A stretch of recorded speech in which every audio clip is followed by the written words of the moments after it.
Salam alaikum wa rahmatullah les frères, moi c'est Adem, cofondateur de La Meute, l'écosystème, cofondateur aussi du Building Public, que vous connaissez sûrement, qu'on a documenté de zéro sur Twitter et qu'on est en train de documenter via nos vlogs en partie sur cette chaîne YouTube. Alhamdoulilah, on a dépassé les 100 000 euros de chiffre d'affaires sur 30 jours et on va aller chercher Inch'Allah beaucoup plus. Je vais vous partager les 6 leçons que j'ai tirées avec toutes mes années d'expérience par la grâce d'Allah. Donc ça fait depuis 2021 que je fais de l'e-commerce. Donc j'ai pu comme emmagasiner un certain nombre d'expériences et donc je vais essayer Inch'Allah de vous les repartager en une vidéo complète de 6 leçons sur lesquelles vous pourrez en tirer profit pour tous ceux qui débutent. Alors on va commencer par la leçon numéro 1, c'est le 80-20. Donc vous connaissez peut-être pour certains la loi de Pareto, donc 80-20.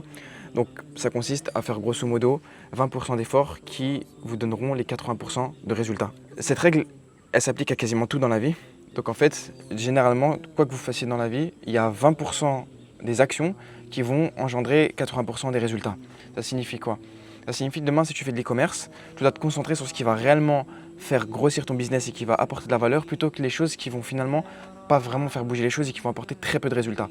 Typiquement, beaucoup de débutants, ils vont se concentrer par exemple sur trouver leur nom de marque ou leur nom pour leur boutique ou faire un logo pendant trop longtemps. Et ça va pas forcément faire la grosse différence au début. Alors que ce qui ferait la différence, ça serait se concentrer sur les pubs, sur les ads par exemple, se concentrer sur l'aspect marketing, comprendre son persona, comprendre ses angles marketing, ça c'est du 80-20. Par exemple, beaucoup ils vont se concentrer sur peut-être comment payer ses impôts, comment optimiser sa fiscalité, etc. Alors qu'au début ça sert à rien vu que tu génères pas encore de l'argent. Par contre, te concentrer sur par exemple comment vraiment bien gérer ta supply chain, comment trouver des bons fournisseurs pour apporter de la bonne qualité, comment t'assurer que les délais de livraison ils soient optimisés, vraiment des choses basiques mais qui vont apporter la meilleure expérience à ton client. En fait, c'est ça qui va faire la différence. Donc la première règle, 80-20. Concentrez-vous sur l'essentiel, ce qui va rapporter le plus de résultats, le plus de valeur à vos clients. Et ensuite, une fois que vraiment votre boutique monte, vous faites des résultats, là vous pouvez vous concentrer sur ce qui vient après. Mais la première étape, c'est se concentrer sur ce qui va ramener le plus de résultats possible rapidement, Inch'Allah. Leçon numéro 2, se former et passer à l'action. Le problème avec ça, c'est que beaucoup trop de personnes soit se forment mais ne passent pas à l'action, soit passent à l'action mais ne se forment pas. Ce qui ça engendre deux problèmes. Le premier, ceux qui se forment mais qui ne passent pas à l'action, ils n'auront jamais de résultat et ils auront juste perdu leur investissement. Le deuxième problème, donc dans le deuxième cas, c'est ceux qui passent à l'action mais qui ne se forment pas. Eux, ils vont passer à l'action, mais le problème c'est qu'ils vont de manière générale échouer et ils vont abandonner.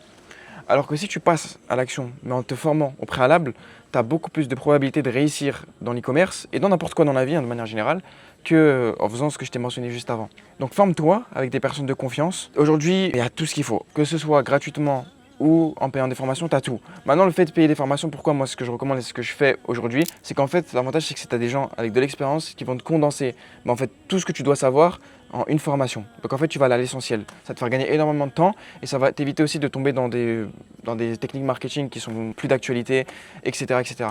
Donc moi, je te recommanderais de te former et aussi de passer à l'action. Donc une fois que tu te formes, directement t'appliques ce que tu apprends. Parce que si tu laisses trop de gap entre le moment où tu te formes et le moment où tu passes à l'action, en fait, tu peux déjà perdre en motivation. Tu peux aussi peut-être le marché il évolue vite, si tu mets trop de temps, en fait le marché va évoluer, peut-être certaines stratégies ne seront plus d'actualité ou certains concepts seront, on va dire, has-been comme on dit.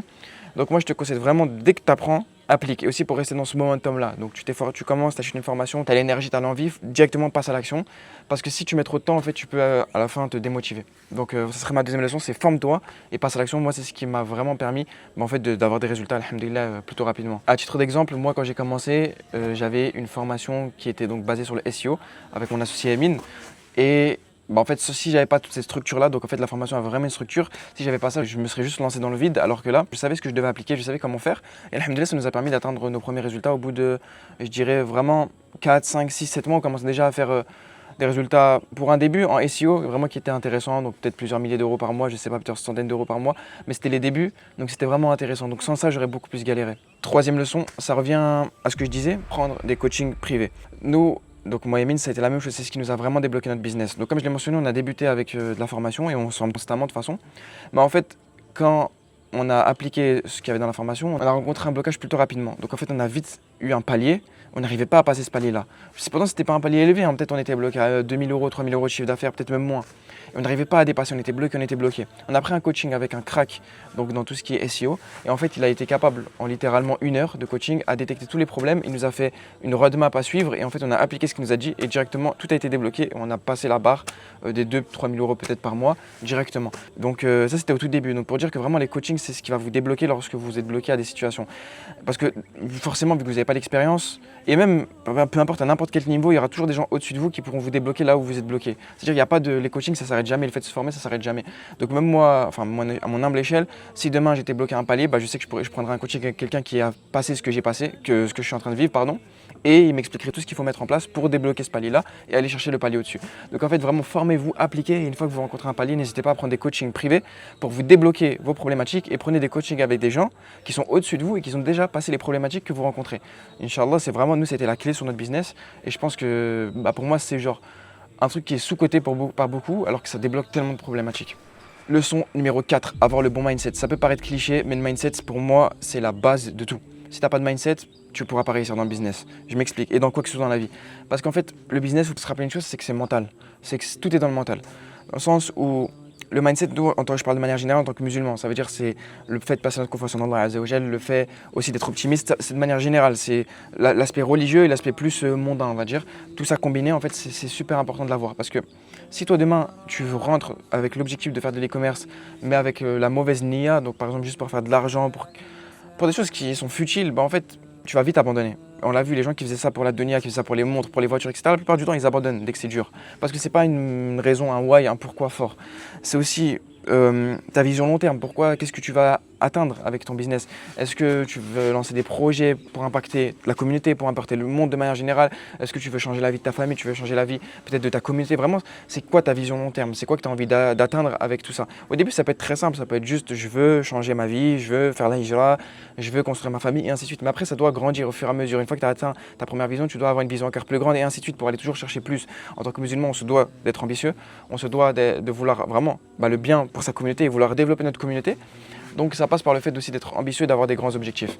Donc important d'avoir le bon mindset, d'être optimiste, d'avoir avant tout la confiance en son Seigneur, d'être déterminé, d'avoir faim. Moi j'ai vu une chose, un mindset qui généralement, les gens qui ont ce mindset là réussissent, c'est des gens qui sont débrouillards, énormément débrouillards, donc ils sont capables de se débrouiller, trouver des solutions eux-mêmes et vraiment être en capacité de toujours savoir comment régler un problème en demandant aux autres, en regardant sur YouTube, en allant fouiner, etc. Vraiment des débrouillards, ça c'est le premier point. Et avant tout, tawakkul, Allah Azza wa Jal. Donc c'est des gens qui placent leur confiance en Allah Azza wa Jal et vraiment une confiance ferme, des gens qui sont débrouillards, des gens qui sont extrêmement déterminés, qui sont fins, vraiment des gens qui sont sauvages. Ça c'est pour moi le mindset parfait. Si quelqu'un il a de la confiance en son Seigneur, qu'il est débrouillard, qu'il est sauvage, vraiment, il a faim, il est déterminé, généralement ce genre de profil-là, ils réussissent quasiment tout le temps. Donc c'est vraiment le profil qui revient énormément. Ensuite, en cinquième leçon, je dirais que c'est s'entourer des gens au-dessus de vous, ou même à votre échelle, mais qui sont alignés avec vos principes, alignés avec vos objectifs. Moi je m'explique, quand j'ai débuté en 2021, j'ai pas débuté seul, j'ai débuté avec Emin, donc mon associé que vous connaissez. On s'est associés très rapidement, au bout de peut-être 1 ou 2 mois, allez peut-être 3-4 mois après m'être lancé, on s'est associés. Et même avant même de m'être associé, je travaillais avec lui. Donc on s'appelait sur Discord et on travaillait ensemble tous les jours. Quasiment tous les jours, on travaillait ensemble sur Discord. Donc je me rappelais, on s'appelait sur Discord, on éteignait le micro et on était capable de bosser des 10 heures, 8 heures par jour, tous les jours de la semaine. Et on se parlait même pas, mais juste le fait d'être ensemble en appel, en fait ça motivait. Genre je sais que lui bossait, moi je bossais et en fait si j'avais besoin de quelque chose, je réactivais mon micro, il m'aidait et vice versa. Donc le fait d'être entouré, moi j'étais entouré au début que de Emin, mais ça m'a permis de rester ultra motivé et de rester déterminé parce que je le voyais bosser et lui aussi il avait déjà eu des petits résultats à ce moment-là. Donc en fait on se motivait l'un et l'autre et ça nous permet de vraiment constamment se motiver et se tirer vers le haut. Donc vraiment essayez d'avoir votre petite communauté de personnes alignées avec vous, donc des frères qui ont la même mentalité que vous, le même mindset, les mêmes objectifs et bossez ensemble. Vraiment appelez-vous, genre vraiment faites des appels ensemble comme nous on a fait, bossez ensemble, donnez-vous des conseils, partagez-vous, évoluez ensemble vraiment. Si tu as trouvé une vidéo qui est intéressante, partage-lui et vice versa, vraiment partagez-vous le contenu. Donnez-vous des chips, montez ensemble, vraiment motivez-vous ensemble. Quand un il baisse en motivation, l'autre il motive son frère et vice versa. Ça c'était vraiment la clé, le fait de s'entourer de personnes qui ont le même mindset que vous, les mêmes envies que vous et même de préférence qui sont juste un palier au-dessus de vous, pas 10 paliers parce qu'ils ne voudront pas forcément rester avec vous, mais au moins un palier au-dessus de vous pour vraiment tirer profit de leur expérience et vous aussi monter avec eux. Moi vraiment c'était la clé, c'était je pense l'une des causes qui m'a permis de réussir dans l'e-commerce. Si j'avais pas eu Emin et par la suite d'autres personnes autour de moi qui sont dans le même milieu que moi, je pense que j'aurais peut-être lâché à certains moments, j'aurais peut-être eu des moments de doute. Et là, ça m'a vraiment permis d'enlever tous les doutes et toute pensée négative parce qu'en fait, j'avais des gens autour de moi qui étaient là pour me motiver. Donc moi, je dirais vraiment entourez-vous de personnes alignées. Ensuite, en 6e position, les débutants, ils ont généralement trop envie de complexifier les choses et de penser qu'il y a des secrets. Retenez une chose, c'est que le business, c'est juste appliquer les basiques, mais les appliquer parfaitement. Ensuite, derrière, on peut rajouter des choses un peu plus complexes. Mais au départ, quand on débute, ça ne sert à rien de complexifier. Ça ne sert à rien de penser qu'il y a des secrets cachés, etc. La seule différence entre vous et la personne qui fait des millions par mois, c'est que la personne qui fait des millions par mois est experte dans le fait d'appliquer les basiques, d'appliquer les principes de base du e-commerce, comprendre ce persona, comprendre ses angles marketing, comment marketer, comment gérer une supply chain, comment comprendre ses finances, vraiment les trucs de base. Ensuite, derrière, il peut y avoir un peu de complexification et il peut avoir des trucs des chips un peu différents, tester des nouvelles stratégies, etc. Mais quand on débute, je vous assure que vous pouvez faire des millions, des dizaines de millions par année, juste en appliquant les basiques, mais de manière parfaite, comme un expert. Et ça passe juste par en fait appliquer les basiques, continuellement appliquer et comprendre ce qui ne va pas et corriger ce qui ne va pas sur vos basiques, continuellement vous former sur les basiques, prendre des coachings avec des cracks pour juste avoir une vision plus large des basiques. Mais en fait, ça revient à ça. Ça revient à appliquer les basiques, mais les appliquer tellement parfaitement qu'en fait, c'est obligé que vous fassiez de l'argent, Inch'Allah. Vraiment, ça, c'est un conseil que beaucoup de débutants ne comprennent pas. En fait, le business, c'est pas compliqué à partir du moment où vous comprenez ce que je viens de vous mentionner. Le business, ça revient à juste appliquer les basiques, mais les appliquer tellement parfaitement qu'en fait, vous ne laissez pas la probabilité, vous laissez pas l'opportunité d'échouer. Donc moi, vraiment, je dirais que ces 6 leçons-là, c'est vraiment parmi les 6 leçons que j'ai tirées qui sont les plus importantes depuis que j'ai commencé dans l'e-commerce. Parce que si je l'avais su dès le départ, je suis convaincu que j'aurais pu réussir beaucoup plus rapidement en e-commerce et que j'aurais gagné énormément de temps depuis mon parcours, depuis 2021, alhamdoulilah. Après, ça fait partie du destin et alhamdoulilah, ça a été bénéfique, j'ai tiré tellement de leçons. Mais je veux dire que quelqu'un qui l'applique depuis le départ, il pourra gagner énormément de temps. Parce que je suis convaincu que c'est des choses qui sont très simples, mais qui sont tellement négligées, et surtout que les débutants n'ont pas conscience. Donc appliquez ça, et dites-moi en commentaire, Inch'Allah, est-ce que ça a été bénéfique cette vidéo? Est-ce que vous aimez ce genre de vidéo-là, vraiment très basique, où je vous partage juste de la pure expérience depuis mes débuts en e-commerce. Et Inch'Allah, j'essaierai de vous en faire plus, à différentes échelles, que ce soit débutant, intermédiaire et vice-versa. Et tenez-moi au courant, abonnez-vous, Inch'Allah, si c'était pertinent. Donnez de la force en likant cette vidéo et on se dit Inch'Allah à la prochaine vidéo. Wassalamu alaikum.